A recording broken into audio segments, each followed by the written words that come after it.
एक गांव में अकाल पड़ा था।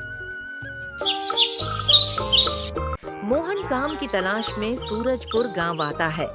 उसे लाला हरिदास के यहाँ गाय भैंसों की देखभाल का काम मिलता है, जिसके लिए उसे 200 रुपए और 2 वक्त का खाना मिलता है।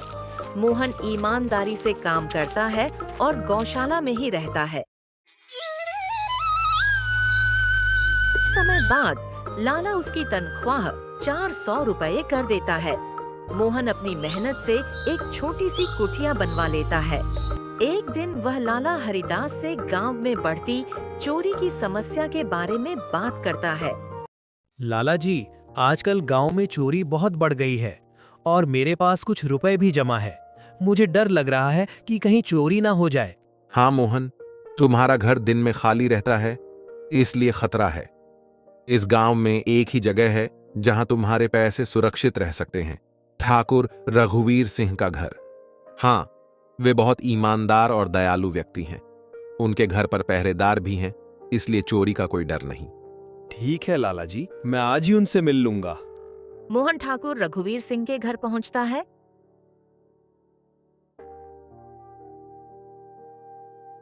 रुको, कहाँ जा रहे हो? मुझे ठाकुर जी से मिलना है, कुछ काम है। क्या काम है तुम्हें उनसे?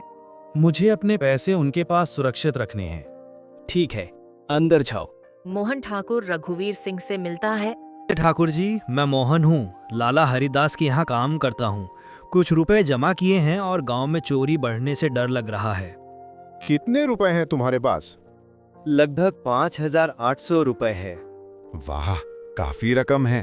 तुम्हारे पैसे मेरे पास पूरी तरह सुरक्षित रहेंगे। बहुत धन्यवाद ठाकुर जी, अब मुझे कोई चिंता नहीं। अरे धन्यवाद तुम मुझे कहना चाहिए, जो तुम मुझ पर भरोसा करते हो। हाँ मोहन, तुम्हारे पैसे मेरे पास ही अच्छे लगते हैं। 2 साल बीत जाते हैं। मोहन जमीन खरीदने का सपना देखता है और ठाकुर से अपने पैसे मांगने आता है। ठाकुर जी, मैं अपने रुपए लेने आया हूँ जो मैंने 2 साल पहले आपको दिए थे। कौन हो तुम? मैंने तो तुम्हें कभी देखा नहीं। मैं मोहन हूँ, लाला हरिदास का नौकर। आपने मेरे 5,800 रुपए रखे थे। मेरे पास बहुत लोग आते हैं, तुम्हारे पास कोई सबूत है? ठाकुर जी, आपकी ईमानदारी पर भरोसा करके ही तो मैंने पैसे दिए थे। मैं ईमानदार हूँ, इसलिए तो बिना सबूत के पैसा नहीं दे सकता। कृपा करिए ठाकुर जी, मेरे पैसे लौटा दीजिए। लगता है तुम धोखेबाज हो। पहरेदार? ठाकुर अपने आदमियों से मोहन की पिटाई करवाता है। घायल मोहन घर लौट आता है। 2 दिन बाद लाला हरिदास उसे देखने आता है। मोहन भाई, तुम 2 दिन से नहीं आए, क्या हुआ? लाला जी, जिस ठाकुर के पास पैसे रखे थे उन्होंने पैसे देने से इनकार कर दिया और मुझ पर जुल्म किया। हे भगवान, मुझे माफ कर दो, मैंने ही तुम्हें उनके पास भेजा था। नहीं लाला जी, ये तो उनका लालच था। अब तो मेरे पैसे गए समझो। मोहन, एक तरकीब है जिससे तुम्हारे पैसे वापस आ सकते हैं। लाला हरिदास मोहन को अपनी योजना बताता है। अगले दिन लाला हरिदास एक बड़ा सूटकेस लेकर ठाकुर के घर पहुंचता है। अरे लाला जी, आप खुद? नमस्ते ठाकुर जी, मैं व्यापार के लिए बाहर जा रहा हूँ। यहाँ 50,000 रुपए हैं, इन्हें संभाल कर रख लीजिए।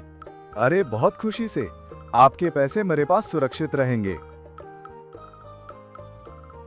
अरे मोहन, अच्छा हुआ तुम आ गए। माफ करना, उस दिन पहचान नहीं पाया। ये लो तुम्हारे 5,800 रुपए। मेरे आदमियों ने तुम्हारे साथ बदतमीजी की, मैं उन्हें निकाल दूंगा। क्या बात है ठाकुर जी, आप तो बहुत ईमानदार निकले। तो ठीक है, मैं अपने पैसे आपके पास ही रखता हूँ। तभी लाला हरिदास का नौकर आता है।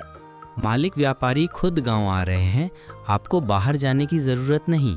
अच्छा ठाकुर जी, अब तो पैसे रखने की जरूरत नहीं, आपने ईमानदारी दिखाई, इसके लिए धन्यवाद। लाला हरिदास और उसका नौकर पैसे लेकर चले जाते हैं। ठाकुर निराश होकर बड़बड़ाता है। धत तेरी की, 50,000 रुपए भी गए और मोहन के 5,800 रुपए भी। आपका बहुत धन्यवाद लाला जी, अगर आप ना होते तो मेरी मेहनत की कमाई चली जाती। मोहन, जो मेहनत और ईमानदारी से कमाता है, भगवान उसका साथ देते हैं, और जो लालच करता है उसका अंत बुरा होता है।